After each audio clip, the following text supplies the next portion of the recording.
Welcome to the Scalable Real Estate Investing Podcast, where we discuss the most scalable strategies, tools, and approaches to successfully invest in real estate. Learn how to make the most impact of your time, automate your real estate investing business, find off-market deals with minimum time invested, and leverage your capital to create as many income streams as possible so that you can achieve true financial independence. Thank you for tuning in. I'm your host, Mason Clement. Hi everyone, Mason Clement here. Before we get into today's episode, I wanted to ask you one question. Are you sick of the wild swings in the stock market and ready to try something different? Did you know that investing in stocks actually put you at the very bottom of a company's capital structure, meaning that there's practically 0% chance that you're going to get any of your money back in the event that the company files bankruptcy? That basically you're putting yourself in the riskiest position for a questionable return. Personally, I hate the unpredictability and just waking up and having half of my investment gone when I didn't do anything wrong. So what a lot of people don't know is that you can actually make higher returns on a consistent basis by investing in the opposite end of the capital structure, which is actually the safest place to be, which is on the debt side in a first lien position. And you can do that by investing in real estate, and specifically investing with my company in notes that are backed by the land that we purchase. So if you're ready to diversify your income stream, go ahead and go over to scalablerei.com and click on invest in the top right corner. There you're going to find a form that you can fill out to determine if you're eligible to invest with my company, Celion Capital, and we'll be reaching out to you to schedule an introductory call and speak more from there. So thanks a lot, and let's jump into the episode. Hi, Scalable Investors. Thanks for tuning in to another episode of Scalable Real Estate Investing. I'm your host, Mason Clement, and today we have Peter Nukasani with uponabrick.com. You may have heard him speak on other podcasts about his land business, but I think that it's going to be a great time here trying to just maybe flesh out certain topics that he didn't discuss previously. But overall, Peter and I had met at the Casual Friday REI's conference just a few days back and thought it'd be great to have him on the show to really just add value and just drop bombs here. So let's jump in. Thanks, Peter. What's going on? Man, nothing. Enjoying being back from the conference and getting back into the swing of things. And I'm ready to talk to Mason. So. All right, excellent. Yeah. I think you were out pretty late. Like, what time did y'all actually get back to your hotel and everything? I think it was pretty late, like 12, 1. Okay. But yeah, I'm just getting older and older. Like, I was like, man, it's like 10, 11. I had to drive back home for like 45 minutes. So I was like, I'm not going to do that. I'm not going to go to the after party. It's like the after party. It was like getting exhausting. Yep. Yeah, good stuff. So, like I said before we started recording, I like to have our guests just jump into kind of their real estate journey, what brought them to today, because everyone's path is different. So why don't we just talk about that? Tell us about your journey. Yeah, sure. So yeah, my name is Peter Nukasani, and I'm out of the Midwest suburbs of Chicago. And basically, I've always was an aspiring entrepreneur or whatever, small business owner, since I was about 16 years old. And I tried all these random little businesses. First one being I used to buy computers, like old computers, fix them up and then sell them on eBay. Did that for a while, then started a clothing brand when I was in high school. And then in between that too, I've tried a lot of these different side hustles and always trying to just make it. And I've always wanted to run my own business. And because when that's the American dream, right? It's to build your financial independence and achieve the American dream. And for me, that seemed like a more possible route than me trying to get to the NFL or the NBA, which, I played a little bit of sports in high school and I quickly realized it's very hard to do that. So, so I switched paths. So basically, and I read this Rich Dad, Poor Dad book that a lot of people have read. And towards the end of high school, end of college, actually, my plan was to actually just start buying houses and rent them out because, passive income, and that's how you build wealth and equity and all this stuff. But unfortunately, when you're in your third year of college and you don't have a W-2, no bank is going to loan you hundreds and thousands of dollars to buy rentals. So then I went on Google, started looking up like what are other ways to get into real estate, creative ways without banks and without having credit or anything like that. And then I saw a bunch of things. I saw like mobile homes. I saw that you can become a realtor. And then I think it was like number 9 on the list, and it said land. So then I started Google like searching more about land. Then I ended up on a few podcasts. There was one called The Side Hustle Show or whatever, and that was with the guy that was a land flipper or a land investor. And I listened to his whole podcast. Then I was like, wow, this sounds like something I can do. And then I found more podcasts like Ari Tipster and like all the other ones.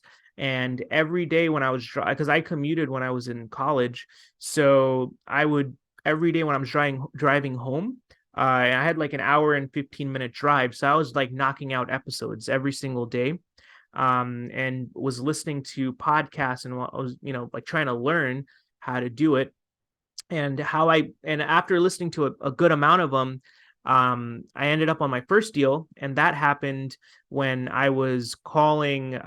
I went on LandWatch and I found a guy called Matt Nunn from Nunn Land Sales who was selling a piece of land in Arizona, and it said it was like $1,500, and I was like, wow, $1,500, you can own a piece of real estate.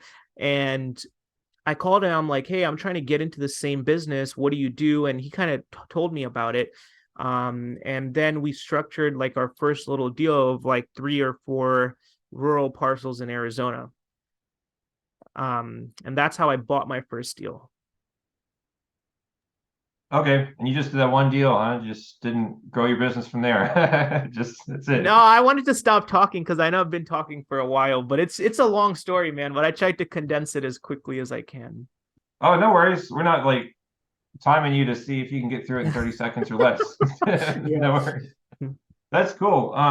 Very awesome. Yeah, I actually intentionally, when I started my land business, I intentionally did not do the desert squares, but now I'm actually looking at it like, maybe there's something there just to build a note portfolio to generate more passive income because I've been so focused on the cash flips, and now that the market's like different than it was almost 3 years ago, it's like, yeah, I need to have something that like smooths out the cash flow. So just kind of picking up where you're talking about doing your first deal in Arizona. You've obviously scaled it now. I think when we were first talking, you said you've made like over $1 million with your business, which is awesome. And obviously everyone wants to listen to someone who's done that level of success. So how did you go from that first deal to doing that? And like, I know that you have a different approach too. So I want to understand like how and when you decided to take that different approach than most folks do. Yeah. So bought those first couple of I think it was like it was like 3 or 4 quarter acres in like Navajo County, Arizona. It's literally the desert. So what I did is I built a website, which is onceuponabrick.com. And from there, and that used to be a Lego website. So I actually had a Lego company where I would buy old Legos from people for $3 a pound, and then I would wash them, dry them, and repackage them and sell them for like $9 a pound on eBay, and stuff like that. So I had that domain sitting there, and I don't know what happened, but I chose to turn onceuponabrick.com into the land business, like the land website, the selling side. And yeah, after that, I got on like some of these other marketplaces like Land Century. Yeah, Land Century. I literally started with Land Century, took the property that we had and posted it on there. And I was like, $49 a month for 36 months, you can own this piece of land. And that's how we sold like the first 3 or 4 deals. And from there, I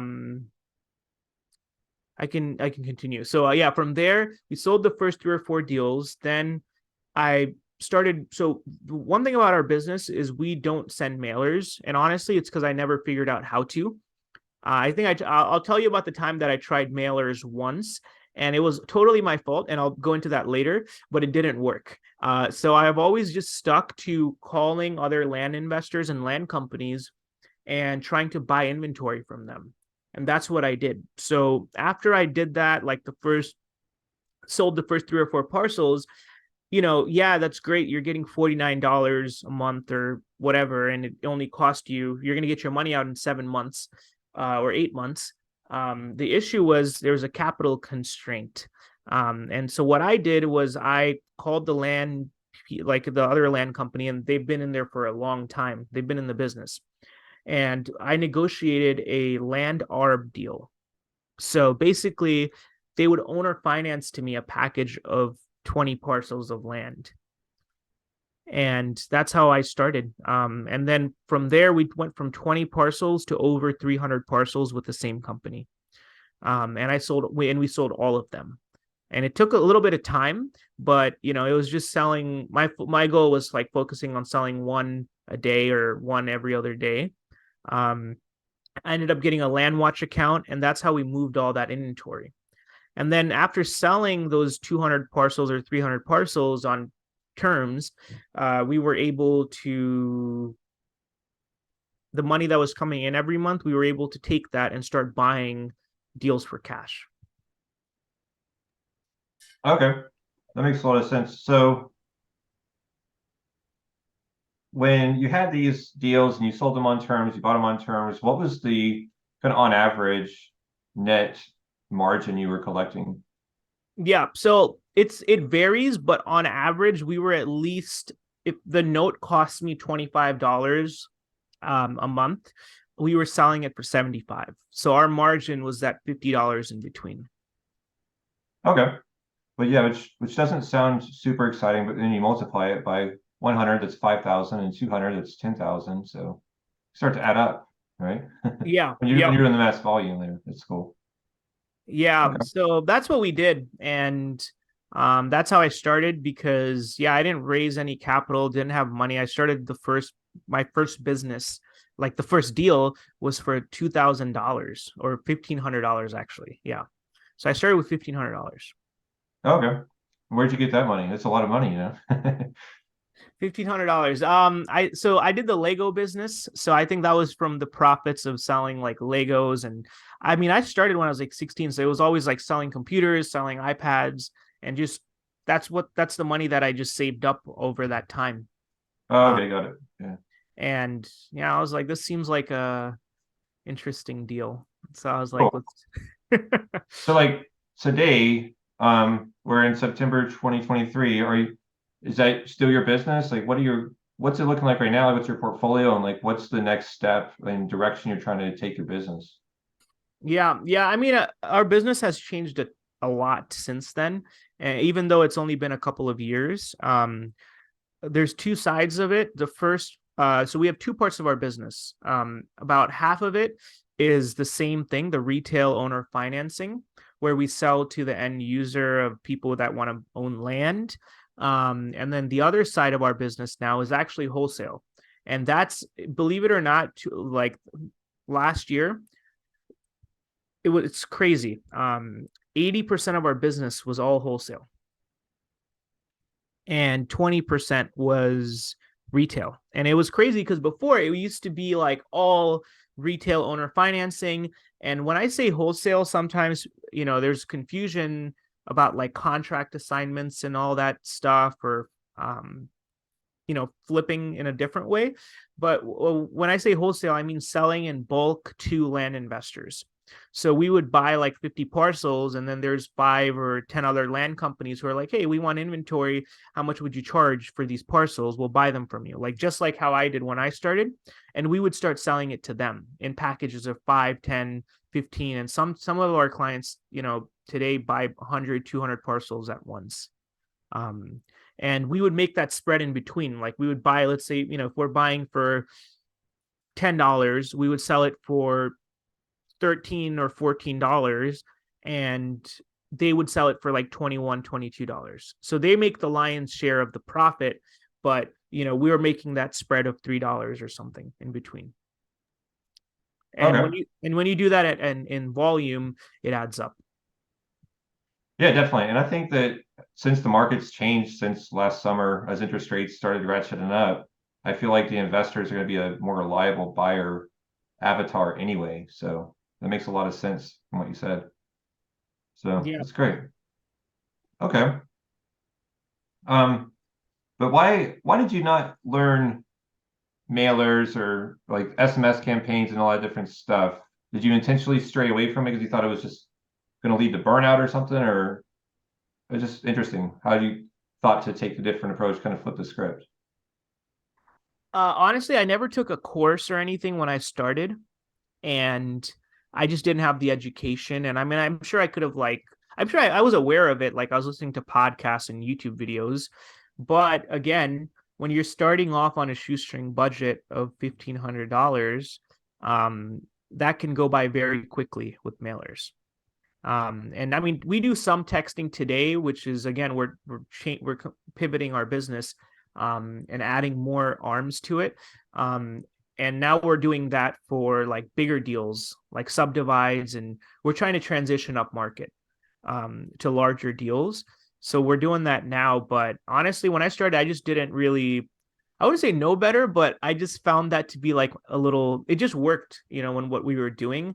And I didn't really feel I didn't feel inclined to. It just seemed like a lot of work rather than calling a land company and being like, "Hey, do you have inventory?" and them selling it to you. And if they did it correctly, I might be paying a little bit of a premium per parcel, but I'm getting it immediately. There's no cycle like sending mailers, waiting, negotiating, and then closing. Um, you know, So I don't know if that makes sense, but Oh yeah, exactly. I mean, that's definitely been my experience. It is just a slog and like totally leads to burnout because there's just so many steps and moving parts. It's like from a high level, it's like a really simple business, but when you dig into it, it's like when you're doing it the conventional way that most people do it, it's like if you're not like fully automating it with virtual assistants or stateside folks, then it's just very difficult. So to like do it at scale, I mean, like yeah. you And I need a didn't one have a person. team Yeah. And at yeah, I that. mean with 1,500 bucks, I mean you could either buy a course or you could send out one smaller mailer or you could do what you did. So it makes a lot of sense. All Yeah. right. Cool. So you say you're targeting some larger deals now. Like when you create your list, what's like your minimum acreage and or could say min and max that you're targeting? Yeah, I mean, my goal is to never like deviate from our core business because it's the bread and butter, right? Like of what we're doing, which is buying lower cost properties, selling them on owner financing terms, retail, and then wholesaling it to other land investors also. But now, like you said, the next step is we're trying to buy land that's like above 5 acres at a minimum, and in good areas, in like more like upmarket where people want to live and build houses, and we want to subdivide. And I want to do a very simple subdivide thing. So I think that's going to be our next step. And probably starting, I think 5 acres is a little small, but maybe like that would be the minimum 5 acres, 10, 20, and then splitting them down. Okay. But you haven't completed one yet. You're still in the process of sourcing them. Mm-hmm. Okay. That's fine.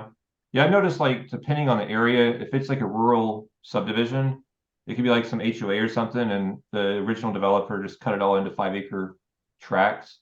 And so I think it's difficult sometimes subdividing those. That you can do it. It's called a replat where you just you know, you're subdividing a pre-existing plat.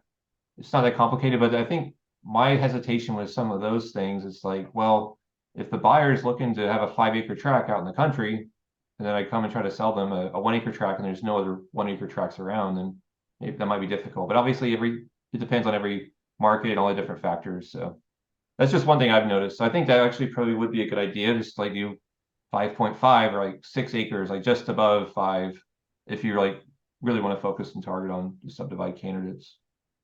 Yeah, and I would try to go for like nicer areas, right? Like where the average house is on like a quarter acre lot, you know? So if we can buy like, 5 acres and somewhat of a nice market, and then split them into 1 acre lots and make them buildable, clear out, do some land clearing. So we're not just selling like completely treed out lands. Um, that's kind of where I'm leaning. But again, it's a learning process. It's like a completely different business than what we do. Okay. But if But someone wanted to implement your core business, it sounds like that's still a viable business model that you don't want to shut down, oh, and no way. like Yeah, no, land arb that's is still possible and stuff like that, huh? yeah, I would yeah, land arb is definitely a lot of guys are doing that still. Like I get emails from people that are doing land arb. I think there's actually I get an email from a guy. I think the company is called Land Arb Guys or something.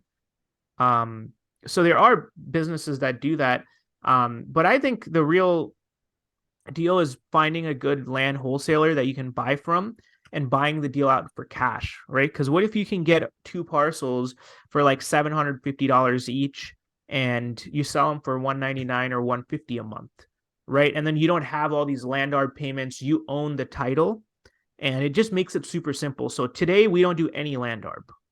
We buy for, we're just buying it outright, and then we create the notes, because that way you control the asset more, and you don't have other parties involved, and the title is in your name.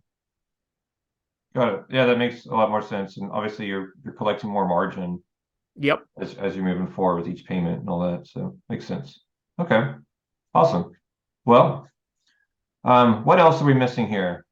What else do you want to discuss? Yeah, no, I think the thing though is, if do you want to go more into detail of how to do this same business that we're doing? Yeah, Like, let's do it. I'm actually personally interested. sure. And maybe after we do the recording, even talk about me buying some inventory or something. Yeah, yeah, no, sure. So the nice thing about it's a very simple business. All you got to do, like I did this, if you go on Landwatch, identify companies who are selling lower cost inventory, and call every single one of them and just ask them, hey, do you have any land wholesale that I can buy from you? And then negotiate if someone says they're interested. Some people are like, no, I'm just going to hold on to it and sell it for full price, and that's fine. But you are out of 100 or 200 calls, you're going to find a couple guys that will wholesale to you. And then the other key part that a lot of people forget is marketing. And this doesn't have to be like it's a pretty labor intensive business, but it isn't as capital intensive as subdivides and some of the bigger deals. So this can be like a little side cash stream. So the only way that now I'm looking at larger subdivides and, big deals is because I use this as a stepping stone to that. So yeah, literally all it is building relationships with these land companies and buying from them. And then having the second thing is the kicker is you got to have a great marketing plan, right? And marketing channels, right? Like you can buy all this land, right? And even if you get a great deal, what is your disposition plan, right? Is it land watch? Is it, if you have an email list, is it Google ads, right? Is it TikTok? Like we use TikTok to sell a ton of land. So you just have to find your marketing channel and build those relationships, and, run the numbers on like, what is your anticipated way of selling it? Okay, when I think about selling things on terms, my experience has been Facebook Marketplace because most that kind of buyer profile is what people are looking for. Looking for some deal, they can put minimum down, and maybe they don't even have a social security number or something, so they can't even qualify for a bank loan if they wanted to. So Yep. anyway, is that you also using that? I probably should, and I need to do that. It's so funny that you said that, because one of the guys that was at the event, um, like I don't know if he's cool with being mentioned, so I'm just gonna leave him unnamed. But he was in the same business as what we were doing. And he sold all his deals exclusively through Facebook Marketplace and Facebook groups. But he had it down. And so Facebook works, and even today, some of the larger deals people are selling through Marketplace and stuff like that, Facebook groups. So I think it's just a matter of which one can you commit to doing and just doing it. And I think Facebook is amazing because it's free and you don't need to sign up a 12 yearly contract like you have to do for some of these other land marketplaces. Oh yeah. Yeah, I used to have a land.com subscription, like 550 a month. It's just like a stab wound every month. And then they turn the knife. It It's sucks. Like honestly, what I do is find someone with a land.com account now. You get like 5 or 10 slots and I just rent it out from them while I have that one property. So is that what you do? I haven't done that, but probably if I'm going to continue with them, I mean it works. It really does. You do get leads, but man, it is expensive. Uh, Yeah. it really is Yeah. expensive. I only like out of that whole year, maybe I just probably wasn't using it to its fullest extent, but I only did one deal. I got a bunch of other leads, but only one buyer lead had actually closed on one deal. So I don't Yeah. know. It's always comes down to the volume though. It's like, well, maybe I would have had more if I had more properties on there or whatever. Or, I don't know. I was like I think I had 5 slots and I was always maxed out. So it's like I guess you can't really increase the volume there, but maybe you can increase it in other ways by having more properties to sell and then changing out through those slots or something. So I don't know. There But there are alternative options, right? Like we've used rural vacant land, land modo, and land century. So those are the other three that I found to be pretty good, and without committing to like a huge financial, decision for it and making a yearly contract. So those have been pretty good and they're affordable relatively. okay. I think you kind of mentioned it a second ago though, is do you feel like there's really value in like just laser focusing on maybe one or two of these channels? Because we've already discussed like five, six, seven, like eight different options. you know, it, I think there's value. I think you just gotta test all of them that you can afford to test and starting with the free ones and then doubling down on whatever works, right? That's honestly what I've done. Like I tried TikTok and it worked really well. So then we doubled down on it and I went super deep on there when we were originally starting our business. So I think it's a matter of testing everything that is relatively affordable and then doubling down on whatever works, which is, it's just good common sense. But um, that's what I've done. Okay. And the marketing cost does eat up a lot of your margin and can put some like burden on you. So again, like you said, the Facebook suggestion is brilliant. Um, so yeah, if you can figure that out and just post on there consistently, um, I think that's where it's at when you're doing your first couple of deals. Okay. Do you ever list things on the MLS with an agent? Have I? Yes. Do I do that a lot now? I have not. And because a lot of our deals that in maybe once I start doing the larger subdivides, I will have to use a realtor. But with currently like how we're a lot of our lands like under 20 grand or under 10. So it's not super feasible to use a realtor. Um, but yeah, maybe down the line we will start doing that for subdivides and things like that.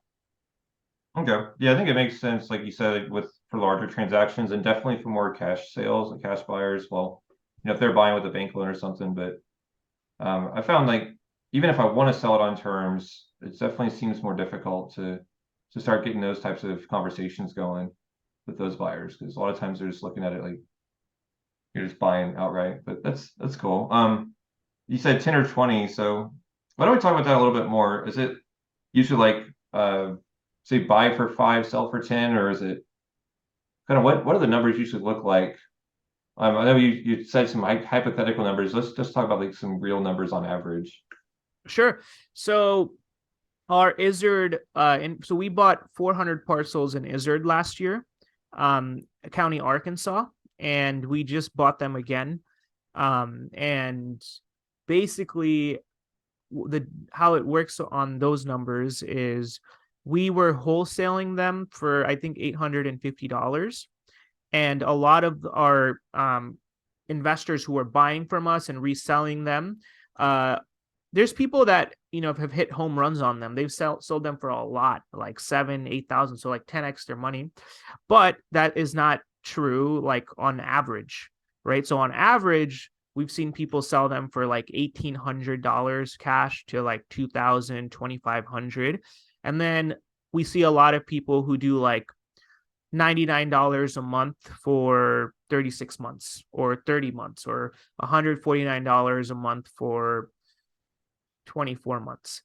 So when we wholesale something, we will not wholesale any inventory, that is not, I wouldn't say guaranteed, but we work really hard to make sure someone who's buying from us is not going to lose money. Because if they lose money on something that they buy from us, and this is not true with a lot of like how other people do it in this wholesale land business, because some people will just sell you something.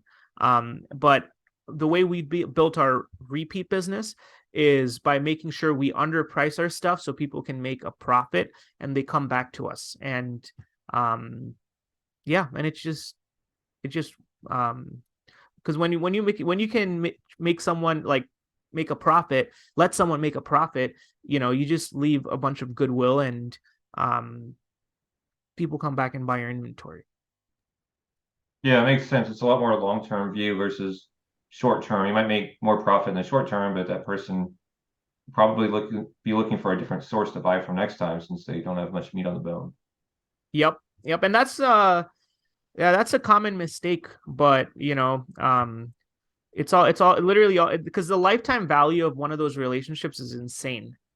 Like for example, there was one guy that we were buying from, and I started with like a small deal for like 3 or 4 grand, and it just was such a good deal, and like we had a good relationship. We have a good relationship, and we spent I think north of $250,000 with him last year and the year Okay, before. So because every time we bought from him, we made a profit. So there was no reason not to. got it. Yeah, that makes a lot of sense. And when you're selling it on TikTok, is it like just like some I don't know, property profile? Or I guess we could even just go look on your TikTok. Do you want to tell us the handle or whatever? Yeah, it's at the land investor. Um, Okay. and all it is just a TikTok page that says at the land investor once upon a brick, and it puts a link to our website, and we just make videos showing the properties that we're selling. And it's like 0.25 acres in Valencia County, New Mexico, going for $49 or $99 a month for 24 months, or 1,500 cash. And that's it. That's the video. And then we show like some cool things of the area. And that's pretty much it. And we do that over and over again. And some videos completely fall on their face and never go anywhere. But the ones that take off completely and go viral, when they work, they really work. And you can also build your personal brand off of it too. Okay. What do you mean by personal brand? So there's a lot of people that just post video, like for example, if you're in like the coaching space or whatever, and you want, or you have a podcast or anything, you can promote yourself on there, and you'll find people that will follow you and follow whatever it is that you're doing. Right, so you can build your business off of there, and you can also build yourself as a brand, and like as an authority or a thought leader or whatever. And that's just one channel to do that. Okay. So maybe some videos, your profile on the property you're trying to sell, but maybe some other videos you post on there, you can talk about your course or whatever else you're talking about to build your brand. Yeah. Yeah, and I don't have a course, but if I did, that's what I would be doing. Oh yeah. I mean, it's just driving traffic, right? It's just all Yep. about the eyeballs, capturing eyeballs, and then pushing them to your own site to get them to take action, do the call to action, all that stuff. Do you feel like over the past couple years, anything's changed with the algorithms, or maybe more people jumping on TikTok to sell land, or how has it changed, if at all? It 100% has. It was a lot easier. I mean, I started during the pandemic, and when at that time, I think I saw like Luke from Rural Vacant Land. He was super early on there, and other than that, I think I saw maybe one other company which I don't recollect, and then it was me. And now there's a lot of people on TikTok making land videos. So has the algorithm changed? Yes. Do people still get sales and business from it? Yes. But again, with anything like with platforms and stuff, you kind of have to like just roll with the punches. And the more videos you make and the more stuff that you do, you're gonna learn that. So the algorithm, whatever, is always gonna change, but you'll find your audience, and by just being on there and doing it. So I think like, you know, I feel like overemphasis on the algorithm and stuff is, I don't know. I feel like it's gonna work because there's people that are winning with it all the time. Okay.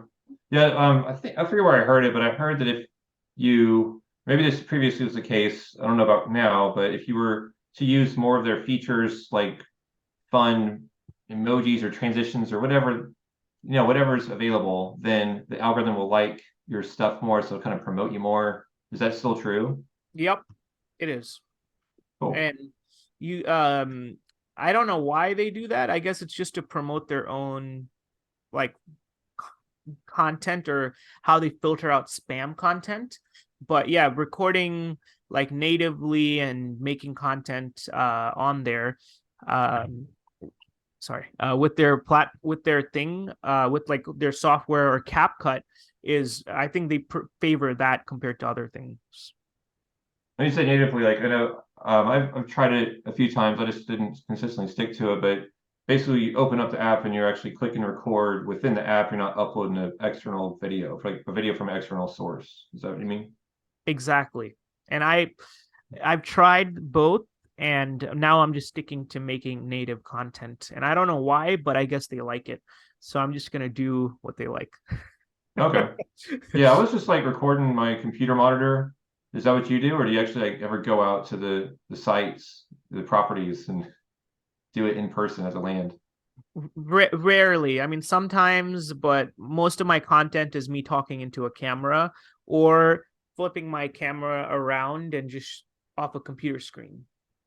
You Yeah, I know, mean, with 400 properties, you couldn't physically possibly do that. no. Go into all of them. It'd be a Mm-mm. huge waste of time anyway, since it's not really necessary most of the time, right? So, okay. Yeah, and I mean that's just one. There's so many, so you have to find like you can, if you can build an audience off Twitter. I mean that's great, you know. So it's just there's an abundance of opportunities, right? So it's not really so much about a magical platform or secret platform. It's more about a magical audience and a secret audience. Um, so if you can build, because I mean there's times where we've gotten hundreds of thousands of views, but it goes to the wrong audience and we don't convert anything from it. But then there's times where we've gotten half of that, but it hits the perfect audience and we've gotten a good amount of sales from that. So it's about the audience and the targeting, um, for the content. How do you target without like? I just feel like it might be just kind of throwing a whole bunch of stuff at the wall and seeing what sticks. So how do you know who you're targeting? Hmm. Okay, so let's take an example, right? So if you have a fund that you're raising capital for, and the only people that can invest in your fund are accredited investors, right? So like you would only want to make content that reaches accredited investors. And how you do that is maybe you can make a video saying, how can you become an accredited investor today, with less than 5 minutes of your time? And you show people that these are the websites that you go to and stuff like that. Because then the algorithm will place you in front of people who potentially might be accredited investors. Okay, because the So algorithm will see like the title of the video or something and start picking up on keywords. yes, they pick up the text that you put in the captions. They pick up the what you're speaking into the because they transcribe all that. Or I don't know. I wish I had like an insider information for TikTok, but I don't. But they do. They their algorithms pretty much know what your audio and your video. So like they transcribe all that text, and then if it's matching with your captions or whatever, they'll push it. Okay, got it. And are you putting like you say like your home page, like onceuponabreak.com, but are you putting a specific property page within that, or are you just sending people to the general homepage? Yeah. Right now we send people to our general homepage. I've seen people send people to like an email opt-in page or squeeze page. But I just send them to our website. And then because on there they can just reach out to us or call us or text us if they have questions. Okay, that makes sense. Yeah, I just asked because I know my experience, at least like running Facebook ads for some specific properties I was trying to sell. Like I would push them to like a form or I would push them to specifically that property page, and then we'd reach out to them after they submit their contact information. And they'd be like, well, how'd you get my number? And I was like, no, you gave me your number because you indicated you Mm. were interested. And they're Yeah. like, take me off your list. I'm like, dude, you put yourself on my list. Yeah. So what do you do with that? How does that happen with you? Of course. Yeah. It happens all the time. It does happen. And I mean, the thing is, it's just a numbers game, right? We get sometimes when you're in the lower end property thing and you're selling stuff for like $100 or $200 a month on payments, you run into some real nut cases, but you just learn to roll with it, and that's part of your business.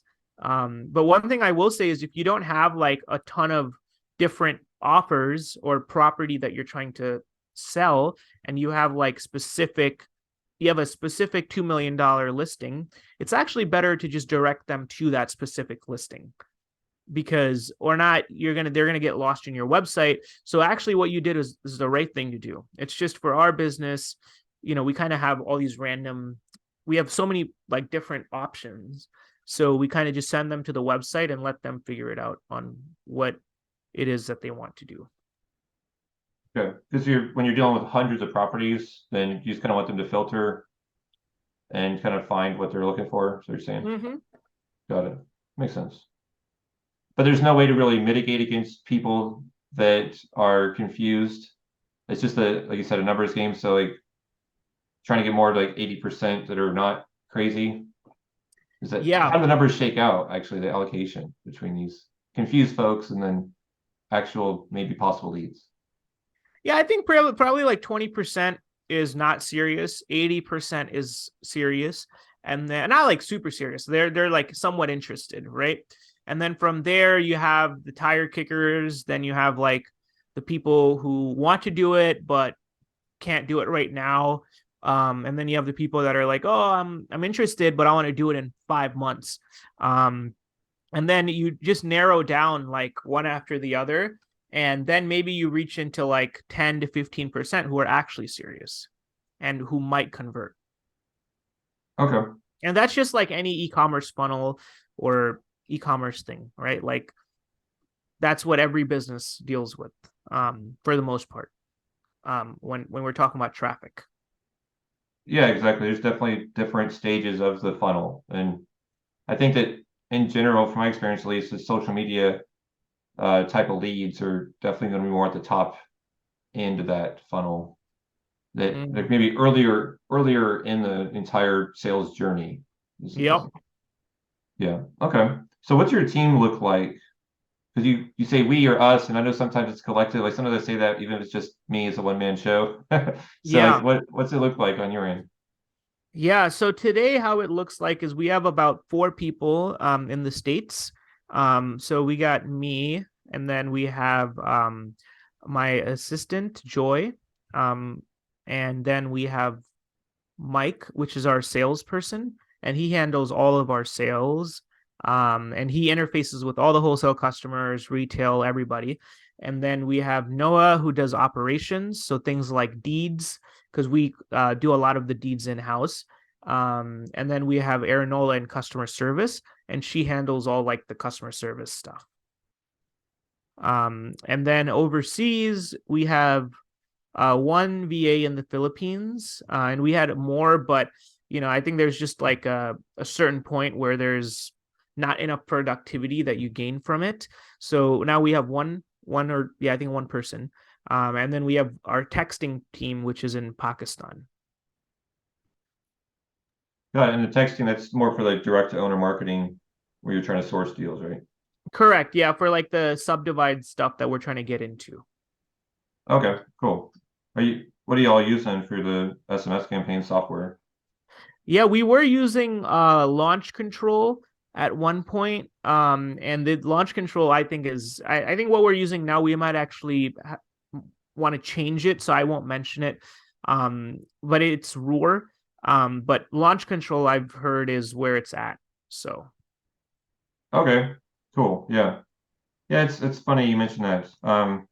I was using launch control and then I transitioned to Roar, and just yesterday I got my new virtual assistant on my team and we are about to blast out some campaigns, and they said, "Oh yeah, we released all your numbers and like your entire account's just not really there anymore." I'm like, what do you mean? Like, oh, well, the carrier had some spam complaints. And so I reached out to my account manager and it's like, "Oh yeah, that's happened to about 25% of real estate investors." I'm like, well, when we started this process, he said it wouldn't really mm, occur. And I was led to believe that your deliverability was better than launch control. And I didn't really have these issues at all for like, I don't know, probably 8 months or something. But it kind of took me by surprise. It's like, huh. I thought like that's why I went over to these third parties. Because initially I was just using my CRM.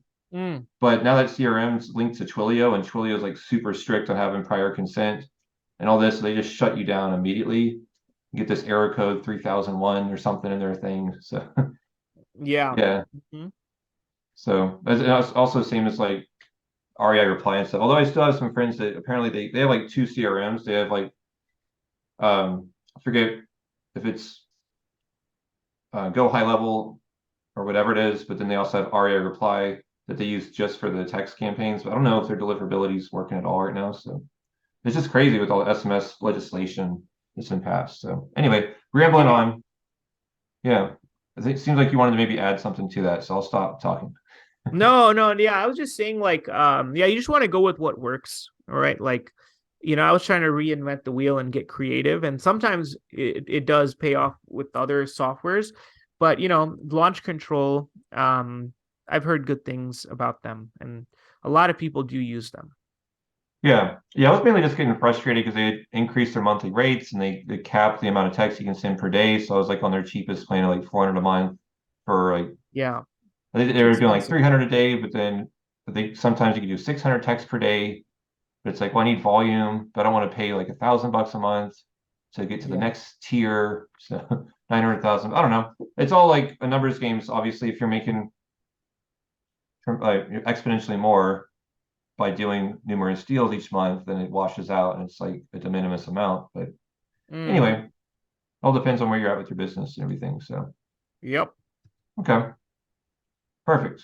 Well, I think that we have covered a lot of stuff. Is there anything else that you wanted to hit on? Oh, one more thing. Sorry, market selection. So how do you even decide? Like, if you go on land.com, LandWatch, whatever, how do you decide, like, oh, I think it's going to be a good market for me to contact land investors to start my land operations? Or you mean like buying the wholesale land and stuff? But just, say, we got 50 states. You're looking maybe at the 48 contiguous states in our country. And how would someone decide where to start buying from other investors? Honestly, for me, it's wherever the opportunity is at. I don't really like unless you're so for me, it's like I look at holding costs. So like that dictates my market selection too. Because some areas, if you find like a super expensive HOA and their HOA is like $600 a year and you own 100, 200 parcels, that's 120 grand a year or something close to that. So I avoid those. I look for low holding costs and direct road access. And I don't really care, honestly, where a lot of this, like where the land is located, as long as there's volume and opportunity and the price is right. That's where I go. And sometimes, of course, you try to find more like hot marketable areas. But again, you might overpay for that. Like if you're trying to do Florida like everybody, you might overpay for that. So I try to go in places like we did stuff in Missouri, Arkansas, Arizona, New Mexico.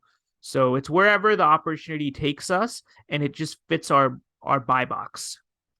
Um, if that makes sense. I'm not super specific on like, oh, I would love to own land in my backyard or, things like that. Maybe on the subdivide stuff, yes, you got to be super specific with that. But, with lower cost property and like what we're doing, uh, I don't really think it's that big of a deal. Okay. And then to make sure you're not overpaying, are you speaking with some local realtors in that market after you select the market? Or how are you doing that? Yeah, no, that's a great plan too. Is to call someone local and ask them about these lots. What I do though is I look at other comps like listings on LandWatch and Zillow of that county, and I look at like what are they pricing at usually. Okay. In the past 3 months, or how far back do you go? Man, it's I mean, I probably should be more advanced with it, but I just look at what's currently listed and call it a day. Oh, okay. Just using for I sale listings instead of sold data, huh? yeah, I'm not like I think I guess I should be, but honestly, so far I just kind of go with my intuition. And because on the lower stuff, it's like how much more, if you're selling a piece of land for 3 grand, I mean, maybe it sells for 2,500, but you just buy with enough margin so that you don't have that added amount of risk. Yeah, that makes a lot of sense. And actually, as I think about it, I think typically the closer you get to just cookie cutter lots, the easier it is to comp anyway. So it doesn't really Yeah. require a lot of creativity and data extrapolation stuff. That's what I like about it is I like buying the same type of lots, like cookie cutter.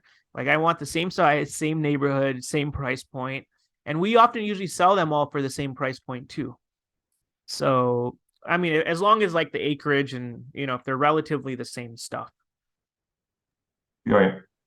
Um, and actually, just thinking about this, I have a bunch of friends in Florida that do this. They build their buyers list, and it's a bunch of builders that are buying scattered lots. Do you ever work with builders, or just not go that direction? I have one we owned like I think 50 lots in Arkansas once in a nice neighborhood called Bella Vista, and we sold a lot of lots to a builder, and they reached out to us actually, and I called them. I'm like, hey, you said you want to buy some land from me, because they sent me a mailer, and they ended up buying a good amount of lots from us. But that's the only one deal that we did. But maybe when I do the subdivides or like the other stuff, maybe I'll reach out to builders. Okay, cool. Yeah, there's obviously tons of ways to skin a cat, so makes sense. That's pretty cool. All right. Well, if there's nothing else, we can just round off this call. We're coming up on the hour here. Is there anything else you wanted to hit on or include? Nothing. I think more on the personal side, like that that first of all, the fact that, anyone who's listening to this, it's amazing. Because, we're all in the right, we're all have our journey and path. And one thing I would say is to not be so super hard on yourself when you're starting, or even now. Like for me, what my priority is taking care of my health, and we were talking about this, Mason. So I think taking care of yourself and taking care of the people around you, and wherever you want your business to go eventually, it will get there. And to enjoy the journey and enjoy the relationships and the people that you meet along the way, because I think that's where it's at. And because I always used to be super worried of like, oh, I don't know when I'm going to build a super successful business and blah blah blah. And then now, you know you just understand that it could have been an easier path along the way, and that you taking care of yourself and is way more important than that. Like, taking, because you're a business, like it'll all work out, in other words.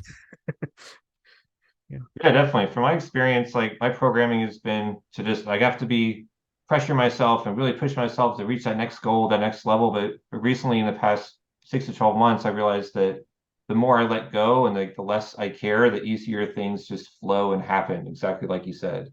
So I totally agree with everything you said. Yeah, that's the only 2 cents that I have about that. So All right, perfect. Well, if anyone wants to get in touch with you, or do you want people to get in touch with you, or how do they do that? yeah, I try to be a social butterfly. But the two best ways to reach out is email. So my direct email is sales, SALES, at onceupon-a-brick.com. Or of course, if you go to our website and you call our company line, you can get in touch with Mike, and Mike can loop us all in. So those are the two ways. All right, perfect. Yeah, I'll throw those in the show notes as well. And I really appreciate you taking the time here. I think this was very valuable and helpful. So thanks. Hey guys, I appreciate you taking the time to listen or watch this episode. As you might have noticed, we don't run ads, but what I would like you to do is just subscribe to our YouTube channel. That would help us out tremendously. You don't even have to leave a review, but if you do feel like you would gain a lot of value from this episode, feel free to share it with your friends and comment, like, subscribe, all that. But subscribing to YouTube would be what helps us the most. That's the only thing I ask. Thanks a lot. And if you do want to get in touch with me, feel free to email me at mason@scalablerei.com. Thanks a lot.